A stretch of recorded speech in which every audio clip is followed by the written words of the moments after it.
नमस्ते, मी रूपा नाबर. माझ्या नवीन शोमध्ये तुमचं स्वागत आहे.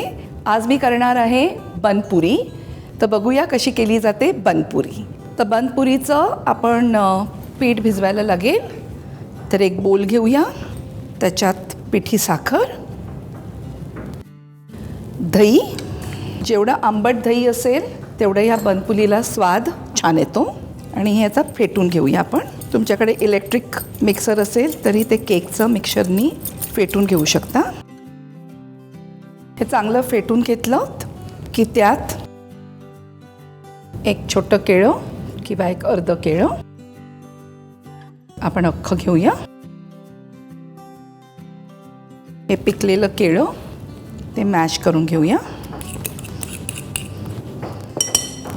हे मॅश करून केळं घेतल्यानंतर त्याच्यात मैदा, हे मी मोहनाला गरम तूप आहे ते थोडंसं, मीठ अगदी चवीपुरतं.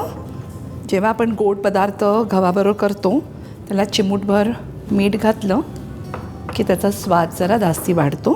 आता बन म्हटल्यानंतर पावासारखा लागतो, तर त्याच्यात थोडं बेकिंग पावडर आणि चवीसाठी थोडी जिरा पावडर.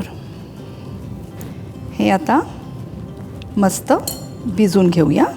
शक्यतो पाणी लागत नाही. जेवढं ह्याच्यात पीठ बसेल किंवा आपण मापाने घेतलेलं आहे तेवढं सगळं लागेल.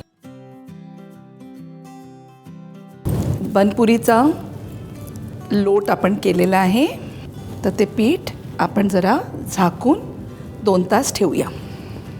आपण हे पीठ तयार केलेलं होतं मळून, मस्त झालं आहे. आता त्याच्या आपण थोड्या जाडशा पुऱ्या लाटूया आणि तळूया.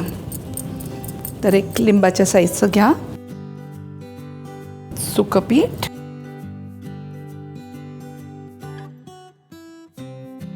तेल आपण तापत ठेवलं आहे. ही जाडशी पुरी आपण लाटली आहे, म्हणजे ती फुगून त्याला छान पापुद्रा सुटेल.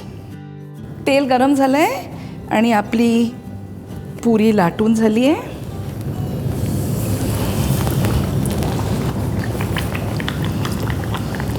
ही पुरी तळताना मला लहानपणाची आठवण यायला लागली. माझी आजी कारवारी आहे, तर त्यांच्याकडे ही नाश्त्याला केली जाते. मस्त लागतात गरम गरम चहाबरोबर. आणि ज्यांना केळं आवडतं त्यांना ही खूप आवडेल.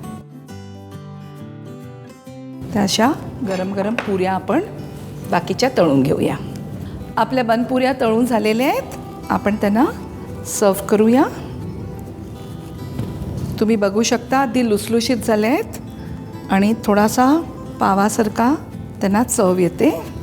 माझ्या बनपुऱ्या तयार झालेल्या आहेत. तुमच्या घरी या नक्की ट्राय करा.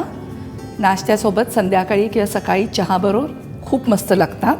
तुम्हाला ही रेसिपी आवडली असेल तर शेअर करा, लाईक करा आणि सबस्क्राईब करा संजीव कपूर खजान्याला.